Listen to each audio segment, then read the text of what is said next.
Greetings and welcome to the Halloween edition of the Sliders Review. And I'm here today to talk to you about Chucky Season 2, Episode 1, Halloween 2. So, the show Chucky is back. I knew it was coming out sometime this month, but I didn't know exactly what day. So, after I just got through watching something on Disney Plus, I decided to go to YouTube, and then boom, there it was recommended for me. I was like, oh, I gotta put my plans aside and just watch this because, you know, I don't have cable. I think it's dumb to have cable if you have all these streaming sites and stuff. And so I don't have USA or Sci-Fi. So I'm like, okay, I gotta watch it whenever I can, which means it's gonna suck when they stop putting them on YouTube and stuff. Last year, they put about 2 or 3 episodes on YouTube. I hope they do it this time, but, you know, I doubt it. And so the weird thing is that when it comes to Chucky the TV series, it's not on none of the major streaming sites for free. Not Netflix, Hulu, not even like Amazon. And so like it's only on like the USA and Sci-Fi like channel apps. And you know, you have to like, those episodes are like locked, so you can't really watch them unless you pay a certain like fee and stuff, which I'm not doing. And then it's on Peacock, which I don't subscribe to, so I'm not going to be able to watch it there unless one day I decide to like get it. And so yeah, I think it kind of is crappy how they're not on none of the major like streaming sites and stuff. Now, like last year when I reviewed this show, I said I never saw none of the Chucky movies. I just saw Child's Play, the first movie, about a month ago. And, you know, it was very 80s and stuff. It was like, you know, I had the dingy color palette. It was like Smash Mouth in your face 80s, you know. And so I remember, about a year or two ago, Child's Play 2 was on a streaming app, so I started to watch it, but I didn't have enough time because I had to do something else. Next thing you know, the streaming app took it off like their thing. I'm like, man, I hate when they do that crap. But anyway, so in this episode, a lot of interesting stuff happened. And, you know, I was wondering how, like, you know, this season was going to start off. I saw the trailer, so I knew some stuff was coming. I know Chucky's twins are going to be in this series, played by the same person. It's played by that one celeb who was on the Chilling Adventures of Sabrina. I forgot that person's name. The transgender boy dude. Whatever that person's name was. So they're gonna be playing like, you know, the twins Glenn and Glenda. And so like, I also, like I told you before, if you ever watched my Mighty Ducks review, the one girl with the red hair who was on the Mighty Ducks Game Changers, she left that show to do the Chucky Season 2. And so, like, you know, one of the creepiest scenes in this entire episode was the phone call scene. Like, you know, I'm a huge fan of Scream. I've talked about that before. But the phone calls in Scream have never scared me. They've just intrigued me and they got me pumped. This was the first phone call, like, in a slasher type thing that freaked me out. I'm just like, oh God, man, something bad's gonna happen. I'm just like, how come Scream can't never do that? Especially the TV series. They really got the creep factor out of me. So basically, it starts off where it left off at, with Andy driving the van with all the Chucky dolls and the Tiffany doll. And so some nice banter between like the Chucky dolls. They're making fun of the bald one. And they look at Andy and they don't recognize him for some bizarre reason, which they should, because, you know, Chucky's soul is in all those dolls. But they can't, like, for the love of them, like, figure out who Andy is. And they don't know who Tiffany is. And so Andy said something about, oh, they wasn't there or something like that, so they don't know what you did to the other Chucky doll when Tiffany killed him and stuff. So he uses this as a diversion to like swerve around as he's driving and, like, you know, knock the gun out of her hand.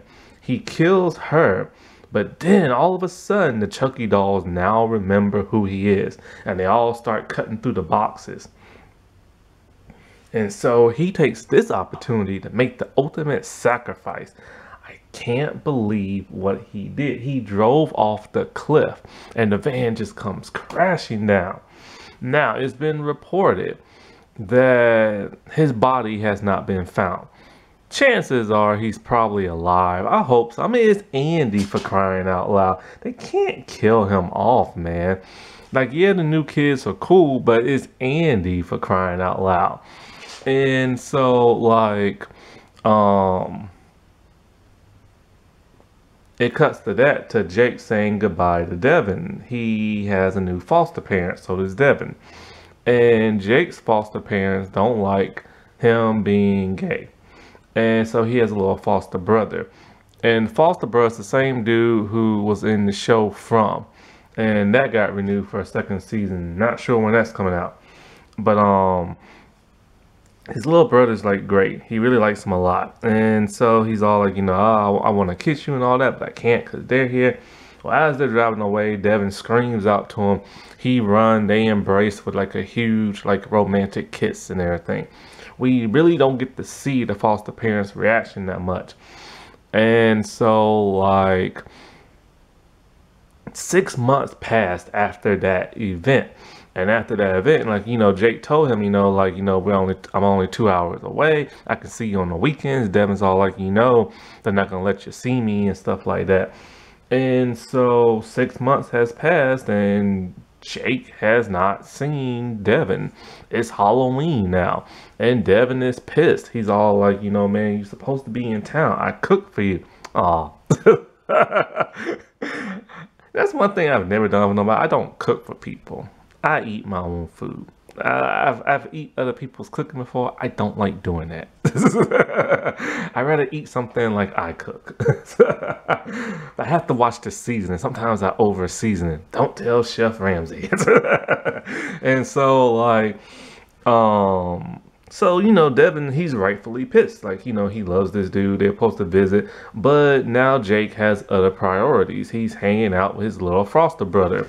They're supposed to go trick-or-treating. He made them costumes, Batman and Robin. His little foster brother loves Robin. He's always saying holy this and holy that from the Burt Ward, like Robin, you know. Like, he just won't even make a real sentence. He'll just say holy something, something, you know what I'm saying?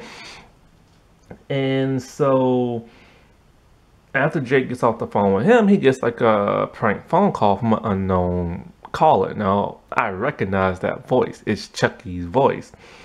And so he don't know who it is. And then he calls Devin again. But then here comes the unknown caller. And he thinks it's this one dude from his school that's homophobic and I can't talk tonight. Homophobic and everything. And it's funny, Chucky's all like, I don't discriminate against people's sexualities and everything. He's all like, he's an equal opportunity person and stuff. And so like, you know, he then creeps Jake out by telling him, you know, why aren't you out trick-or-treating with like your little brother? Why are y'all stuck in the house? And I'm just like, that freaks Jake out. He's all like, how do you know I'm in the house with my little brother and everything? And he's all like, I just wanted to make sure you're home and everything. And so he's still not quite sure who that is and everything. And so Devin calls back and he's all like, I just got pranked. He's all like, yeah, it's the same person. So then it happens and everything. The prank caller person video calls them and they're at a house. But they don't recognize who house it is. A little girl answers the door. Now, it's been like a year since I've seen this show. Everybody's gotten about an inch taller or so. But the little girl from season 1 has gotten just slightly bigger, and now she has brown hair instead of like blondish brown. It's Caroline, Lexi's sister. They recognize her. And it's Chucky. He's in like a little ghost costume talking about he needs to pee. So she lets him in the house. They're freaking out. This is the phone call I told you that was like very creepy and everything. And I was like, man, how come Scream can't ever do that? And so like They're trying to desperately call Lexi. Lexi has not talked to them in 6 months. She is in a really bad, dark place. She is self-medicating herself. She's playing with lines of chalk, if you know what I mean. And she's constantly just banging like this one dude and everything. Or she tries to. But he's a little nervous and everything. He's never done that before. So she's over Junior and she's just like, being a wild child. They're trying to call her. She doesn't want to answer.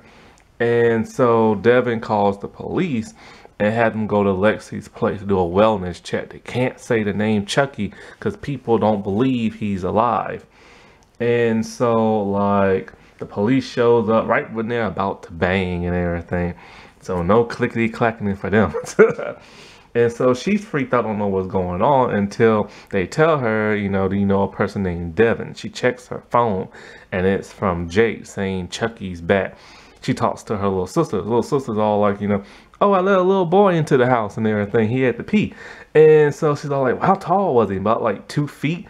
And so she knows who that is and everything. Next we see them. Caroline now knows she screwed up and it's Chucky and she's terrified. So they go and they talk to like a counselor and everything. And the counselor is talking to him, but Lexi will not say it's Chucky. Caroline's about to, but she makes Caroline stop. Because, nobody's going to believe it. They think Junior did all those murders last year. And so, like, her mom is struggling right now because she's losing in the polls because of what happened last year. And so her mom's like, it was Jake. I never liked Jake. No, not Jake, but Junior. And so Lexi tells her, you never liked Junior, even before like all the murders. They're probably trying to say her mom's a racist because Junior is like Asian and probably half Latino, but mostly Asian. And like his Lexi's mom is a Republican mayor, and so yeah. And so the mom tells the counselor, my child won't even play with dolls no more because she's terrified of them. So the counselor gives her doll that she had when she was younger from the 90s. It's a Bride of Chucky doll, Tiffany. And so this freaks them out. And Lexi tells her, like, Lexi's scared. Lexi knows what could be up. So she takes the doll and she just bangs the doll head over and over relentlessly on the floor and everything. I'm thinking to myself, oh God, if that's Tiffany and she comes alive, man, she's going to be pissed. So then she ties Tiffany up to a chair. She gives her sister a knife and say, don't you ever like play with that doll and stuff like that. That doll's evil. Lexi leaves and then the boys show up and everything. They got Lexi's back, and so like they almost get caught by her mom, but they spend the night. And so next thing you know, in the morning, Caroline has untied the doll and is sleeping next to her, but still has her knife in her hand. I'm just like, what is wrong with Caroline, man? You know what is up and everything. And then so like the mom is gone and Jake and them all talking. They're all like, they don't know where Andy is. They can't find the body and everything, but they think all the dolls are dead. They don't think Chucky's alive except for that one doll that survived. But then they stop and think if one doll survived, maybe more, you know what I'm saying? And so Devin and Jake, like, they talk and stuff. And yeah, I forget what they talked about, but it was something important. I can't think of it, but if I think of it later, then like, I'll say it. I can't think of it. It was something important that has to do with them and like Lexi and stuff like that. And so they can tell something's wrong with Lexi. She looks out of it. She says she's going to use the bathroom. They see she's doing weed again. And so she goes up there to do lines of chalk in the bathroom. And so like, oh, now I remember the foster parents. Jake doesn't like his new foster parents. Devin said, you know, his mom's okay with him being gay, but she went to Paris and just leaves him there at the house and stuff. So he's there all by himself and he's lonely, you know. Lexi won't talk to him. His boyfriend talks to him on, like, you know, chat, but like he never gets to see him, and he's frustrated. He tells him, like, you know, I want to be with you, you know, I want to hang with you and stuff like that. So they're really going through like a troubling time. Well, there's a knock at the door. It's the Foster brother and Chucky with a bomb in their hand. And they asked Chucky straight up, dude, how'd you get over here? He's all like, man, I got in an Uber and everything. He's all like, back in the day, you know, I used to take somebody hostage and they used to drive me around town. But now I just get an Uber. And like, all I have to say is I want this doll delivered at somebody's house. It's amazing and everything. So it's funny. Like, I love when Chucky talks in this series. It never lets you down. And so, like, he tells them, because the boy is crazy. He thinks Chucky's, like, alive and his best friend. And, you know, and the boy's a little nutty. And he starts doing that holy Robin stuff again. And Chucky's all like, kid, that got old 2 hours ago. But Chucky pretty much tells them, like, you know, he was going to take over the world with those dolls, but then Andy had to mess everything up. And he doesn't reveal what happens to Andy or how many of them are left. He just tells Jake and Devin plain and simple, y'all in my way and I'm getting y'all out. And so, like, as soon as Lexi comes down, he's blowing everybody up. And so it takes a good while for Lexi to come down because she's out of it, you know. And so she comes down slowly and everything's fuzzy, but she sees it's Chucky.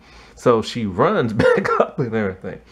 And so I forget what happens, but I think they knock Chucky down or something. I can't remember what, but the boy, the Foster boy, he takes the bomb and runs off with it and stuff.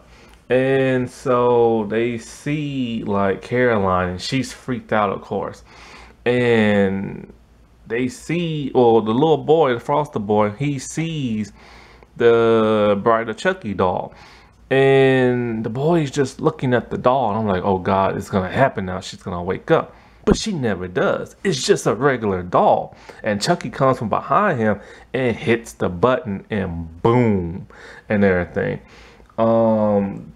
It's not really a bomb. It's kind of more like poison inside, so it's gonna leak out in the gas.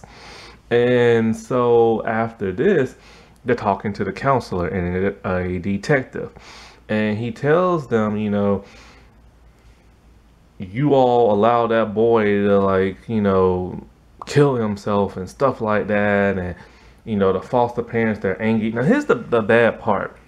We never really get to see no type of interaction with the foster parents, which is quite a shame. I guess since, you know, what Jake went through in season 1 with his dad, they probably didn't want to re-go through that. But it would have been nice drama, you know what I'm saying? Some good dialogue with that. So they really missed the opportunity to get the perspective of the foster parents, especially after the boy is dead. So they're gonna take them to, like, juvie, but the counselor lady's like, no, there's a place I know up north that handles troubled kids, and it's a little bit more friendlier and stuff. It's a monastery type place where nuns operate at, and this one, like, pastor dude. Now the pastor dude is gonna be played by Devin Sauer again. So what, does he have a triplet now we don't know about? So that's kind of weird. And so I just wish they would have put somebody from the older, like, Chucky movies or another slasher movie or something, you know. And so they're all on the bus and they're talking, and they realize they have to get rid of the rest of the Chucky dolls in case there's more. But then when they look at the monastery place for troubled youth, it looks familiar to them. Till Devin realizes, remember, he used to be all into that morbid stuff. He realized it. It used to be like a youth center for boys, and it's the same one Chucky grew up in when he was younger. So they go there, and, you know, next thing you know, a type of FedEx, like, truck van type shows up, and it has a package the length of a doll. Like he said, man, he could just like ship himself anywhere now. This was a really cool episode. I liked it. I liked the tension and the fear of the phone call. I like the stuff that's going on between, like, well, I forgot to mention the mayor. She has like an interview, and the dude's asking questions about last year when your daughter talking about Chucky killed everybody and all this other stuff. She's struggling in the polls and stuff. I don't know how much of her we're gonna get to see, but I like how her and Lexi are constantly getting at it, and the downward spiral of Lexi. Hopefully she can like pick herself back up, And so now that Devin and Jake are together, chances are things will be pretty good between those two. Devin still acts creepy. Like, sometimes I always wonder if he's really in on like Chucky thing, or is he just like, a victim and stuff. And now the question is the counselor lady, does she know that, Chucky used to like, or Charles used to go there as a kid and everything? And we don't know. Well, we do know from the trailer, like Tiffany, like the human one, is still alive somewhere, and Miko's gonna be there. And from the trailer ruined a lot of stuff. Like, 'cause I was never worried about the kids blowing up, because I knew they was going to that special school because of the trailer and stuff, And so, but yeah. It is interesting because, Devin and Jake are going to have to talk about those 6 months when they don't get to see each other. And why did Jake keep avoiding him? Or was it because he just wanted like a new life and all this other stuff? How's he going to deal with the little boy dying and stuff? He really thought of him like a little brother and stuff and took care of him. And then now this tragic thing happened, I just hope they don't like overdo it. I know the dude who created Chucky, I can't remember what he said. It was a while back. But he wants Chucky to cross over in another universe with somebody. And a lot of fans are all like, oh God, it's going to get comedic and stupid again, like the movies and stuff. I hope he doesn't go that route, because, I still haven't seen those movies, but a lot of fans kept saying as Chucky kept going on and on, it just got sillier and sillier and stuff. So hopefully he won't go this route. I am impressed they're allowed to throw out F-bombs on like TV and stuff. I remember back in the day, you couldn't even do that stuff. But now you can. And like the acting's still great as always. Caroline is creepy. And she plays that so well. All the kids play that so well. Lexi, Jake, Devin. It does suck we're not going to probably see Caroline no more, because of course she's not at the school and not gonna get to see the mom no more. I'm a huge fan of Mom. I haven't talked about the show. I talked about what show she was on. I saw it years ago, but I never actually reviewed it yet. I gotta get on that. That wasn't that spooky. Alright, well, I shall talk to y'all later. Bye.